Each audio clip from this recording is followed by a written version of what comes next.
Hi, everyone. Welcome to the Northern Kentucky Spotlight Podcast, powered by CKREU, Google and Amazon advertising experts. I'm your host, Sarah Brookbank.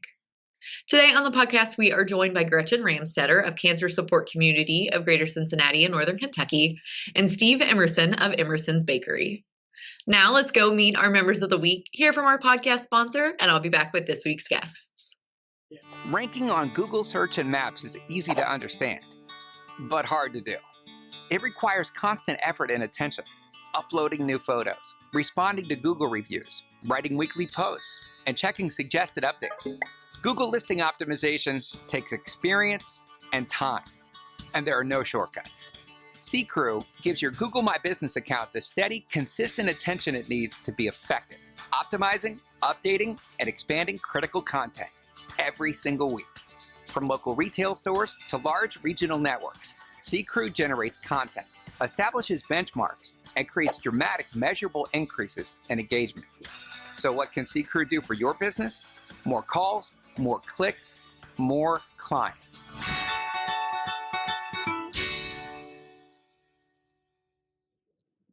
Congratulations to our members of the week. You can learn more about these businesses by following the Northern Kentucky Chamber on social media, where we highlight one of these businesses each day. Now, let's meet our members of the week. Una Taza is a Honduran coffee shop, cafe, and community space located in Dayton, Kentucky. Quick Pro Staffing proudly delivers top-tier staffing solutions to businesses and job seekers across Southwest Ohio and now Northern Kentucky. Steinhauser, based in Newport, Kentucky, is a fourth-generation, 100% woman-owned custom label and shrink sleeve printer with a proud 120-year legacy. KW Commercial is a commercial real estate firm located in Florence, Kentucky that focuses on commercial real estate for clients looking to sell, buy, or lease commercial property. ERS Wireless is a technology services company specializing in integrated safety and security solutions designed to help organizations operate more efficiently and respond with confidence during critical situations. Hi, everyone. Today on the podcast, I am joined by Steve Emerson of Emerson's Bakery. Steve, welcome to the podcast. Hello, good to be here. I am so excited to have you on. Emerson's is a staple in my household, in a lot of households across Northern Kentucky. Your family founded this bakery. Tell us about your journey. Tell us about everything. So my mom and dad, they are high school sweethearts, married 19 and 18 years old, so kind of what used to be the thing to do right out of high school. Not that it's not anymore, but anyway, it's just typical. But my dad worked at a bakery, and my mom was a caretaker, the home caretaker, but the stay-at-home mom. My dad worked basically two jobs. He worked as a baker, and he also worked at the Latonia racetrack. So he did all that so he could bring enough money in to purchase a house for his family. So it was me and my sister. We had a very modest home. I don't remember it because I was just a little guy. But at 30 years old, when my dad was 30 years old, he and my mother decided to just kind of take a chance. My dad was very savvy that he looked at Florence and said, there's no bakeries here, so I think I can make a go. My dad went around and bought some used equipment. I don't know where he got it. I do remember as a little guy sitting in the back of a truck. I was probably 6 years old. Don't tell me how I remember this, but I do. And we went and picked up some equipment, and then they drove it to the first location that he had, which was in Florence on Vanderlei Drive. And just a very small little cube in an outlet. I think if people remember Stop and Go, which is an old convenience store, it was at the very end, and my mom and dad's store was in the middle there. So that was in 1970, and that was the start of Emerson's Bakery. Another smart decision that they made was there was a house for sale on 7606 Dixie Highway, which is our main location now, and my father and mother bought that and then they moved the operations down there, and we've expanded 3 or 4 times since then. Mm-hmm. Yeah, that's an incredible journey, and now you run the business. Tell us a little bit about the locations you have and the products you sell. I know every time you walk in there, there's something new in that case. So we have 5 locations. We have 2 in Florence, 1 in Erlanger, 1 in Latonia, 1 in Independence at the bottom of Hans Pike on US 17, and is that 5? That's 5. Did I count all 5? Yes, I think so. Yeah, that's 5. And the products we have, so we're a full line bakery. We sell a lot of donuts, and our donuts are fantastic. But we also sell danishes and cakes and breads. So it's a full line bakery. We also have a lot of things in our cold case, like eclairs and torte cakes and those kind of things that people and pies. So we kind of do it all. Yeah, and I'm sure this holiday season is a really busy time for you guys? Crazy busy, yeah. Yeah. Everybody getting their coffee cakes in the morning. Well, yeah, everybody getting their coffee cakes in the morning and putting their orders in for Christmas. So we just came out of Thanksgiving, which was huge.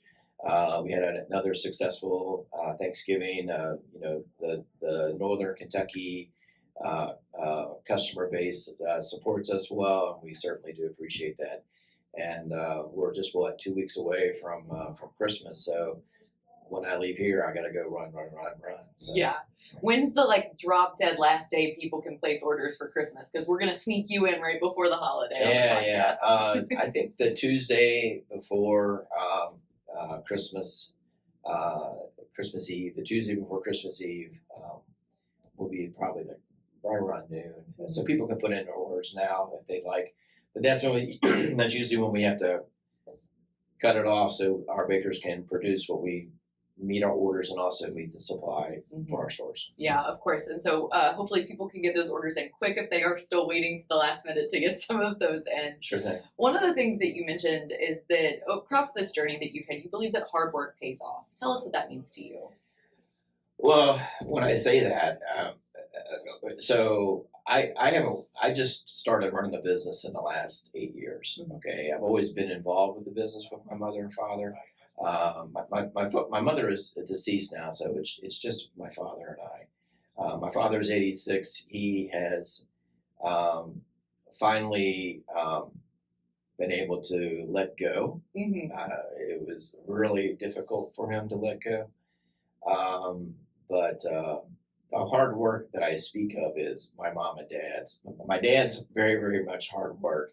And then my mom's continued dedication and support of my dad as he put in long hours and hard work. So my dad is an extremely hard worker. He has a strong work ethic. Anybody who knows him will agree with me on that.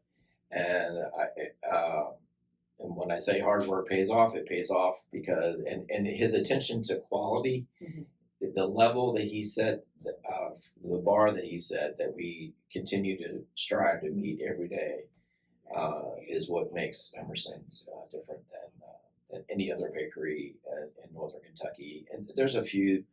I think highly of Buskin Bakery. I think highly of Cervati Bakery. Those are family-run businesses and have a long tradition of outputting quality product as well. So I'd say we're right there with them. Yeah, we are very blessed here in Northern Kentucky to have a lot of good bakeries to choose from, and a lot of them close to home. So it's great to know, that you're keeping that standard of excellence that your parents set when you were growing up and when you've been working with the business. One of the other things that I wanted to ask, how do you guys maintain this excellence that you have? You are constantly named one of the best bakeries in Northern Kentucky. I know you guys win a lot of our People's Choice Awards here. How are you guys keeping that standard, and how have you kept that standard over the decades? I have to point back to my dad. So, just being around it, seeing where my dad had the product or kept the product. Just a quick story on just, what my father would do sometimes. So one of our best-selling coffee cakes is a double butter coffee cake. It would be nothing for my dad to come in and take a look at them and then not like just one thing about them. And we'd have a whole rack of them, probably 60, 70 cakes, double, coffee cakes. And he would say, they're all crap. He would use another word. Yeah. Thank you for bleeping it for the podcast. Yeah. They're all crap. Throw them all away. Every one of them.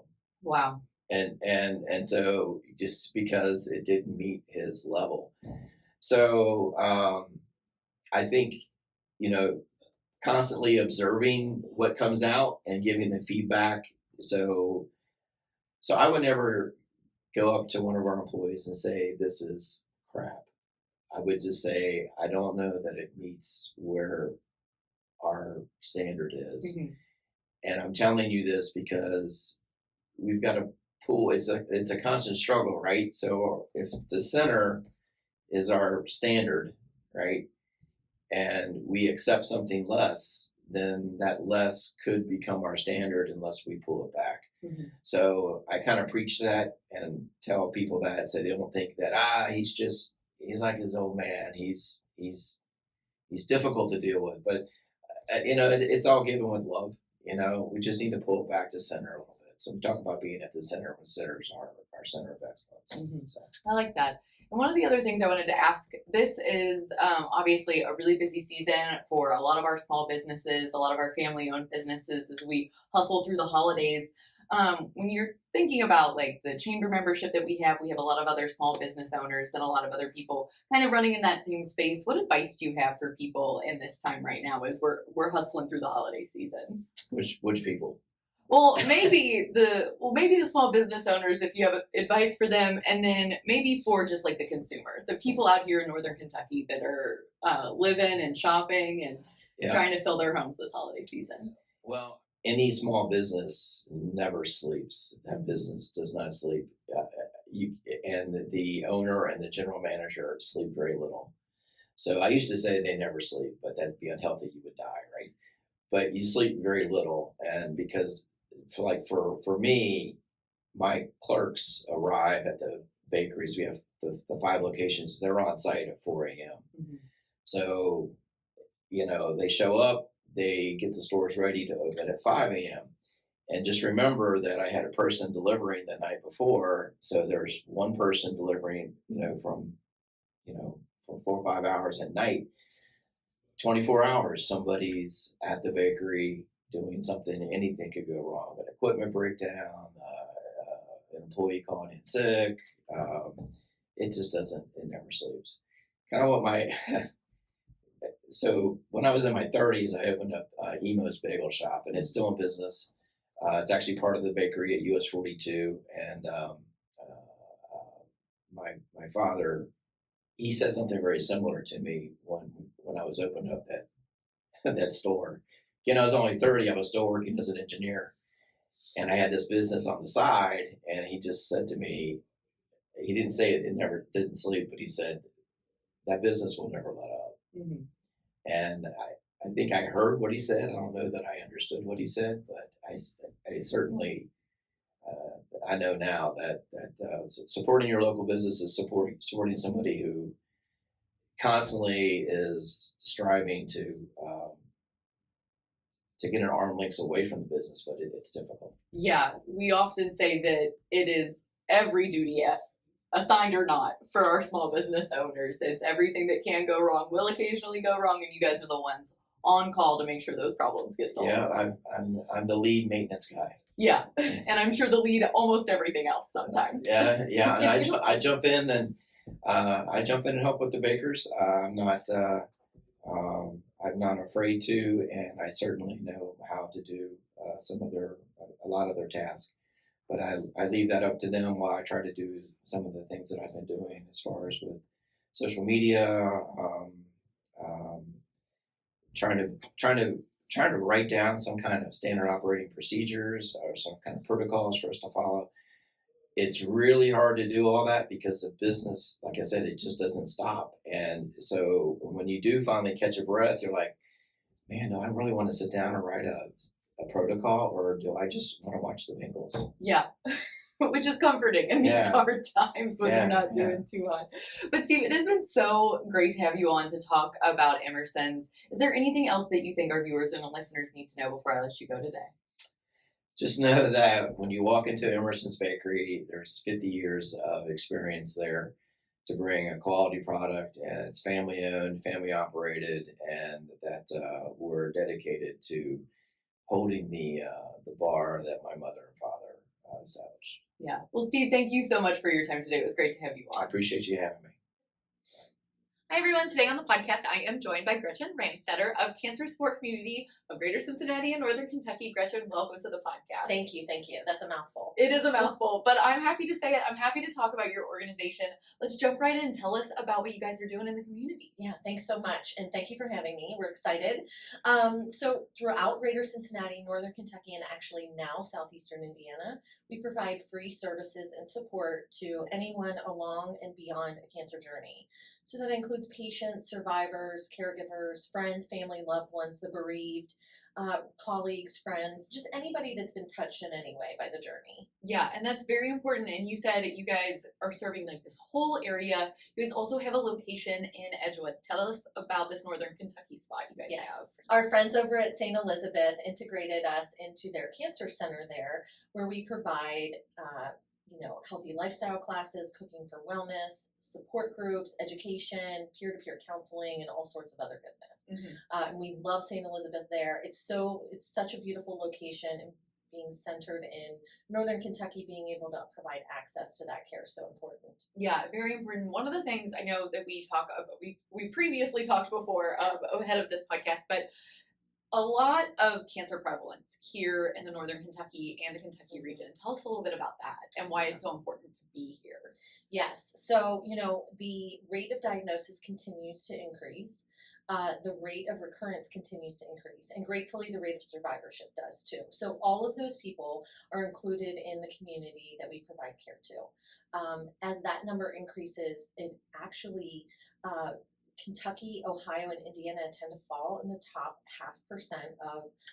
the top 50% of diagnosis rates, with Kentucky coming in at the number one spot this past year. Mm-hmm. So there's a lot of need and a lot of access issues, a lot of emotional and social support gaps that we at Cancer Support Community provide. Yeah, tell us about how you guys are filling those gaps. Mm-hmm. What type of services do you guys provide that kind of sets you apart? Yeah, everything we do is free first and foremost, and we just need people to understand that we're here for them.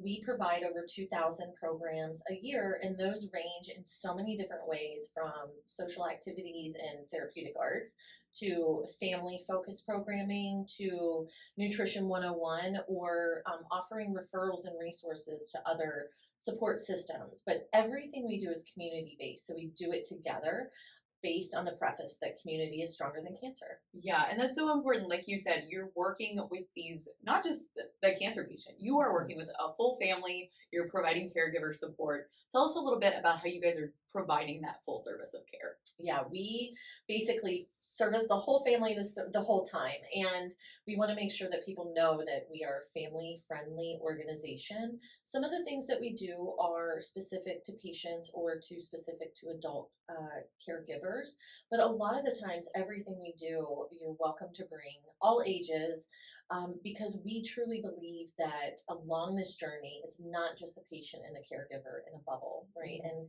we also know that there are certain ways that you need to talk to kids about cancer. So we provide that education and that resource. We offer supervised play during some of our support groups to be able to allow parents to just disengage from the stress of life and be able to really focus on their own caregiving. Yeah, that's so important that you guys give parents a break. I know parents without cancer probably need a break every once in a while. Yes, we're not in that business yet.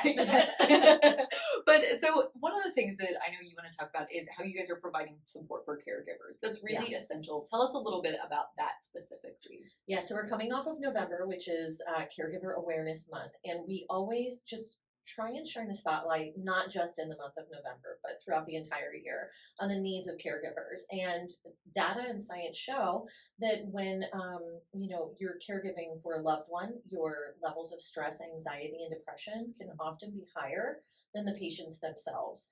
And we just know that we want to put our arms around the entire community that helps support our patients and loved ones. And it's truly important for us to provide that care. A lot of times our support groups run concurrently, and you can hear laughter and connection in our patient support groups.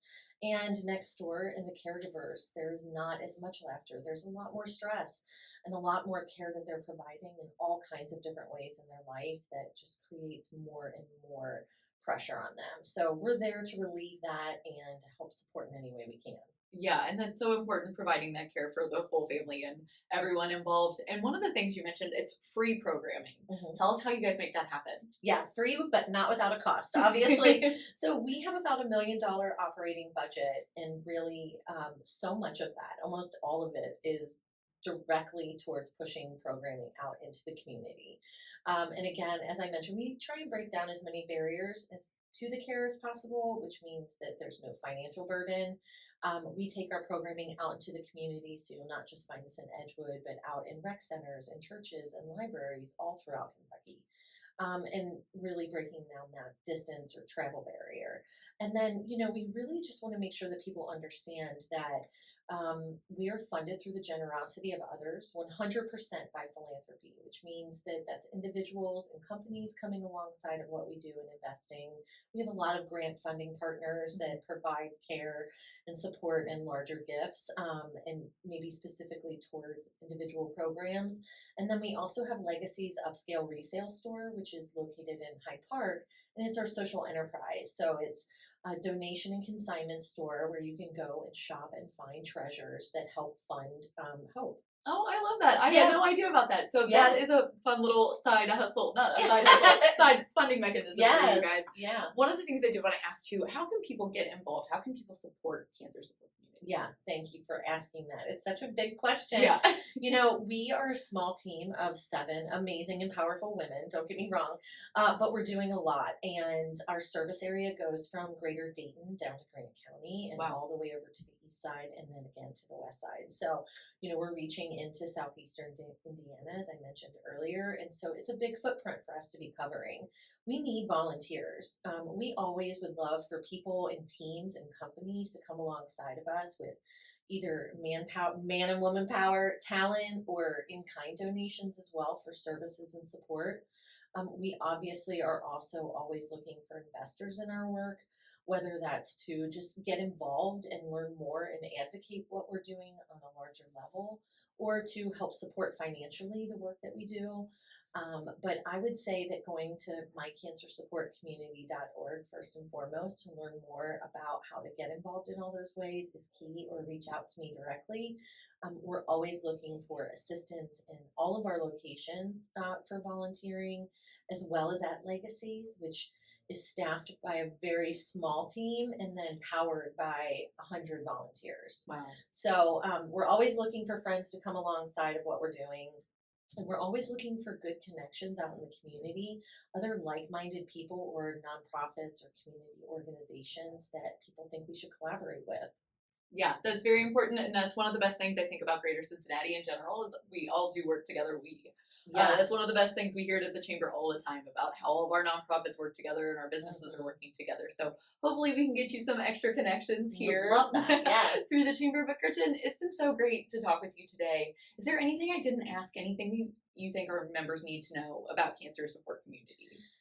I think one of the first and foremost things I would say when anybody, is touched by cancer in any way is just to encourage them to reach out to us. Mm-hmm. A lot of what we do is just have conversation and help people navigate through the journey. So at the volunteers, hours, the money, the talent, and the collaboration is all very important to us. But we really want people just to know that our mission is available to basically anybody at this point that's taking a breath has been touched in some way by cancer, and we're here for them. So I would just really encourage them to take a look further at our mission or share it with a loved one, and we'll just continue to prove that community is stronger than cancer.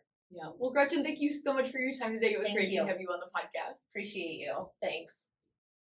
Northern Kentucky needs tailored solutions to address our housing shortage. Home for All, Northern Kentucky Housing Strategies, explores how we can retain young adults, help older residents downsize or age in place, and ensure new neighbors have housing options that fit their lives. Dive into the report at housingNKY.org. Welcome back, everyone. Thank you so much for tuning into today's episode of the podcast. And spoiler alert, this is our last episode of 2025. I want to thank you all for tuning in throughout the year. It has been absolutely a pleasure to get to know our chamber member businesses and share their stories with you. Before I sign off officially, I want to plug an exciting event we have coming up in early 2026. Registration is now open for the Northern Kentucky Chamber's Day in Frankfort, which will be happening on Tuesday, February 3rd. This full-day event promises a dynamic agenda, providing you with unique opportunities to engage directly with members of legislative leadership and the Northern Kentucky Legislative Caucus. This is a sellout event, so if you are planning on attending Day in Frankfort, I encourage you to register early. You can get those details and register at nkychamber.com/events. I would also like to thank our podcast sponsor, CKREU, Google and Amazon advertising experts. And finally, if you are a member who would like to be featured on the podcast in 2026, or if you're someone who is looking to join the Northern Kentucky Chamber of Commerce, please reach out to Lynn Awen. And if you're a member who would like to share your workforce strategies and resources on our Talent Strategy Spotlight, please reach out to Nancy Spivey. You can find their contact information on the screen in front of you or their staff directory at nkychamber.com/staff. Like I said, this is our last episode of the year, so we will be taking a couple weeks as a break. I am wishing you a very happy, safe, and healthy holiday, and I will see you guys in 2026.